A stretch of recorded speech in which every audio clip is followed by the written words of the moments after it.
Hello students, कैसे हैं आप सभी। Good morning to all. Stay home, be safe. तो स्टूडेंट्स, हम 7th क्लास में चैप्टर नंबर 1 इंटीजर चल रहा था हमारा, जिसका हमने एक्सरसाइज नंबर 1.1 कंप्लीट कर ली थी और एक्सरसाइज नंबर 1.2 का क्वेश्चन नंबर 1 एंड 2 भी हमने कर लिया था। आज हम करने जा रहे हैं क्वेश्चन नंबर 3, 4 एंड 5। ये 3 क्वेश्चन हम करेंगे, तो देखिएगा आप ध्यान से।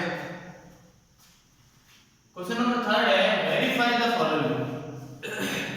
वेरीफाई मींस आपको इसको वेरीफाई करना है, मतलब कि इसका आंसर आपको बुक में नहीं मिलेगा ना, बुक के पीछे जो आंसर की है उसमें भी नहीं मिलेगा। जो क्वेश्चन दे रखा है वो खुद ही में आंसर है, आपको प्रूफ करना है कि ये इक्वल है कि नहीं, बीच में इक्वल टू का साइन है। यानी कि ये सवाल कह रहा है कि ये जो राइट हैंड साइड है, ये जो RHS यानी राइट हैंड साइड है, ये बराबर का साइन है बीच में इज इक्वल टू ये जो है लेफ्ट हैंड साइड के इक्वल है। ये तो खुद नहीं कहते हैं, लेकिन आपको ये सॉल्व करके प्रूफ करना पड़ेगा कि ये वाकई में इक्वल है कि नहीं है। इसीलिए इस क्वेश्चन का नाम वेरीफाई है, तो हमें चेक करना है, वेरीफाई करना है। तो ठीक है, स्टार्ट करते हैं। हम दोनों साइड साथ साथ चलेंगे और देखते हैं आंसर इक्वल आता है कि नहीं। अगर इक्वल आ गया तो क्वेश्चन मतलब सही है, क्वेश्चन सही कह रहा है कि दोनों साइड इक्वल है। देखते हैं, तो ये है 23। हम 23 को एज इट इज लिखेंगे क्योंकि पहले ब्रैकेट सॉल्व होता है, ठीक है। ब्रैकेट के अंदर पहले साइन सॉल्व होते हैं। तो यहाँ पे देखिए हम 23 को अपनी लिंक छेड़ेंगे, पहले हम इन दोनों को ब्रैकेट के अंदर वाले नंबर सॉल्व करेंगे। तो ब्रैकेट के अंदर भी दो साइन आपस में पास पास है, एक प्लस एक माइनस। जब दो साइन आपस में पास पास होते हैं तो पहले साइन सॉल्व होता है। तो 7 और ये जो प्लस माइनस ये माइनस हो जाएगा और 2 लिखेंगे और फिर ये ब्रैकेट चाहे छोटा वाला ब्रैकेट बना दो, क्योंकि यहाँ पे अंदर एक ब्रैकेट और था इसलिए बड़ा ब्रैकेट लिया था। अंदर वाला ब्रैकेट सॉल्व हो चुका है, प्लस माइनस माइनस, तो अब ये 7 - 2 हो गया। चलिए, और चलो इसको भी इस साइड में सॉल्व कर देते हैं, फिर हम इस साइड में सॉल्व करेंगे। अब देखिए 7 - 2 कितना होता है 5 एंड 23, ठीक है। अब ये ब्रैकेट सॉल्व, अभी भी मैंने इसको सॉल्व किया, इसको इनटू क्यों नहीं किया, क्योंकि पहले हमेशा ब्रैकेट सॉल्व होता है। आपने बोर्ड मास पढ़ा होगा, बोर्ड मास का नियम क्या है, ब्रैकेट ऑफ, पहले ब्रैकेट सॉल्व होता है, bracket of then divide multiply addition and finally subtraction. तो इस तरह से आपको करना होता है। तो हमने ब्रैकेट सॉल्व किया, हो गया 5 है। अब इसको मैं सॉल्व करूंगा आगे और 5 3 जा 15 का 5 1 कैरी 5 2 जा 10 10 और 1 11। तो यहाँ 115 आ रहा है। अब हमारे यहाँ पर भी 115 आएगा, तभी ये दोनों साइड इक्वल होगी। तो देखते हैं हम, यहाँ पे ब्रैकेट में है नहीं, बड़ा छोटा है, तो हम कोई बात नहीं, इन दोनों का मल्टीप्लाई करेंगे और इन दोनों को मल्टीप्लाई करेंगे, फिर ऐड कर देंगे, ठीक है। क्योंकि बोर्ड मास में मल्टीप्लाई पहले होता है। तो जब इन दोनों का मल्टीप्लाई करते हैं तो क्या आंसर आता है 7 3 जा 21 का 1 2 कैरी। डायरेक्टली करना आता होगा आपको मल्टीप्लाई, नहीं तो आप रफली भी कर सकते हैं, रफ में करके यहाँ आंसर लिख सकते हैं।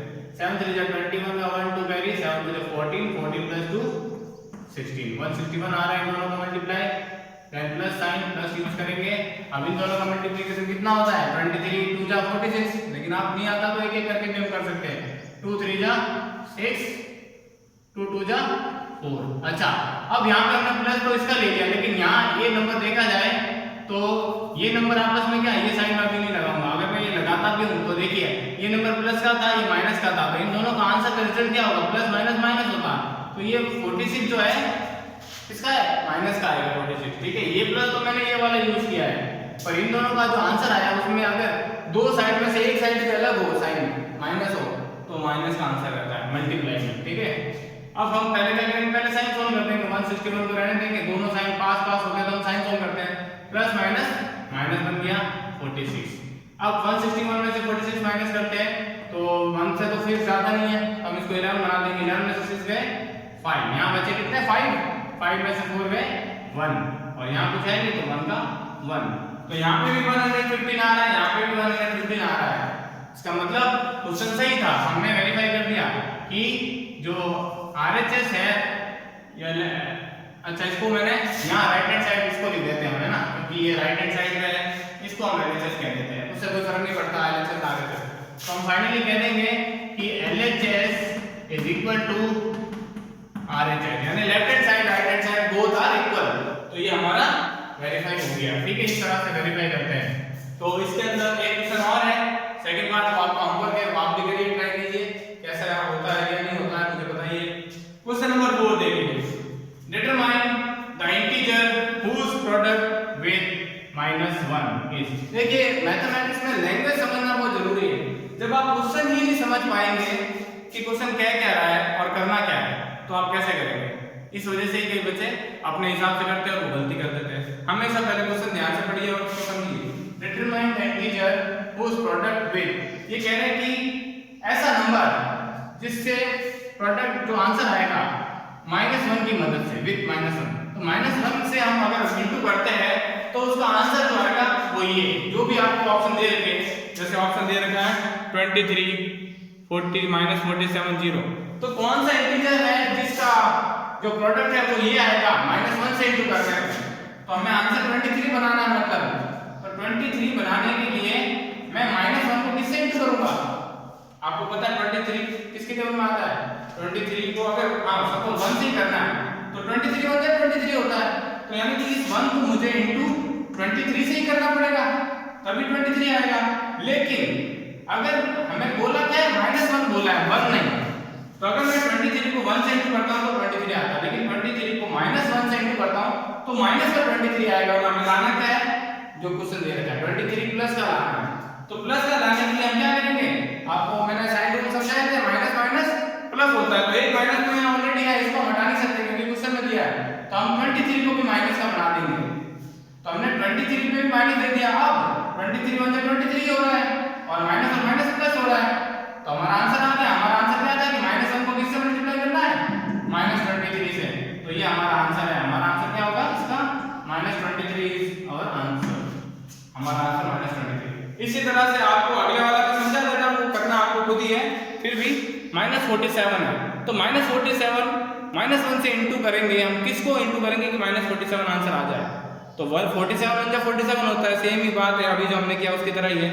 लेकिन देखिए माइनस का आंसर लाना है तो एक माइनस ही काफी होता है, जो कि -1 के पास पड़ा है, तो हमें -1 को सिर्फ 47 से इंटू करना है, 47 जब 47 और एक साइड में माइनस है तो माइनस का आंसर आएगा, तो आपका आंसर इसका सेकंड आंसर 47 हो जाएगा। और थर्ड है जो आपको 0 आंसर लाना है, तो -1 को किससे इंटू करें, सिंपल 0 पे इंटू करना पड़ेगा, क्योंकि कोई भी नंबर 0 से इंटू होके ही 0 आंसर देता है, तो थर्ड आंसर 0 रहेगा, वो आप कर लीजिएगा। क्वेश्चन नंबर 5 देखिए, यूजिंग कन्वीनियंट ग्रुपिंग इवैल्यूट, मतलब ये कह रहे हैं आप अपने सुविधा अनुसार 3 नंबर दे रखे हैं, आप अपनी सुविधा अनुसार चाहे पहले इन दोनों को इंटू कर लो, चाहे आप इन दोनों को इंटू कर लो, या फिर चाहे पहले इन दोनों को इंटू कर लो, बीच वाला छोड़ दो, फिर बाद में लास्ट में इसको इंटू कर लो।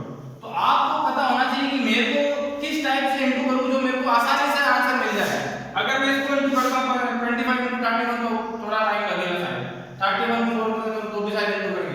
मेरे को इजी लग रहा है कि अगर मैं 25 और -4 को पहले इंटू कर दूं तो ज्यादा इजी रहेगा। 25 1 25 25 2 50 25 3 75 25 4 100, आप साइड में इंटू कर लो, बहुत आसान है। 25 को 4 बार इंटू करेंगे तो 100 आंसर मिलता है, ठीक है।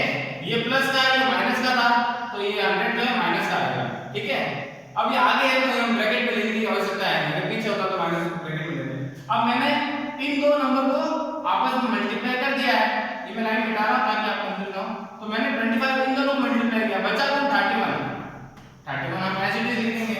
अब देखिए कितना आसान हो गया, 25 को 4 से इंटू करके 100 आता मुझे मालूम था। अब किसी भी जीरो वाले संख्या से अगर कोई नंबर इंटू होता है तो उसके पीछे हमें बस 0 ऐड करना होता है, चाहे वो 30 वाला नंबर होता है, 10 वाला हो, 10 हो जाए, 100 हो जाए, 1000 हो, तो 31 100 से इंटू करेंगे तो 31 और 2 0 पीछे ऐड करेंगे, लेकिन दोनों में से एक भी साइन अगर अलग होता है तो फिर साइन उसी का आएगा। तो ये यहाँ पे माइनस का एक नंबर आ गया हमारे पास, तो ये आंसर जो है माइनस में रहेगा। अगर ये दोनों माइनस के होते तो प्लस का होता था, है ना, मल्टीप्लाई से माइनस माइनस कट जाते, तो यहाँ पे माइनस का 3100 आंसर आ रहा है। तो इस टाइप से आपकी मर्जी के अकॉर्डिंग आपको ग्रुपिंग करनी है कि मेरे को पहले कौन सा नंबर मल्टीप्लाई करूं जो इजी लगे। तो इस टाइप से आपको क्वेश्चन नंबर 5 करना है। 5 के अंदर 3 पार्ट और है। फर्स्ट वाले पार्ट में देखिए आपको 19 5 जा थोड़ा 85 तक टफ हो सकता है, तो आप क्या करेंगे 5 और 6 को इंटू करना, 5 6 जा 30, तो 300 5 6 हाँ 300 आंसर आ जाएगा। 300 में फिर उसके बाद 19 से इंटू करने में आपको ज़्यादा डिफिकल्टी नहीं होगी। 19 3 जा 57, तो आपका आंसर बड़ा इजी वे में आ जाएगा। इस टाइप से बाकी पार्ट करेंगे। तो हमने आज क्वेश्चन नंबर 3 4 5 जो यहाँ पर बोर्ड पे किया है, ये आपको CW नोट डाल के क्लास में करना है। और इसके जो रिमेनिंग पार्ट है, जैसे क्वेश्चन नंबर 3 का सेकंड, 4 का सेकंड थर्ड, 5th का फर्स्ट थर्ड और 4th, क्योंकि सेकंड मैंने करा दिया, तो ये वाला आपका रिमेनिंग जो पार्ट है वो आपका होमवर्क हो जाएगा। नेक्स्ट वीडियो में। तब तक के लिए थैंक यू फॉर वॉचिंग।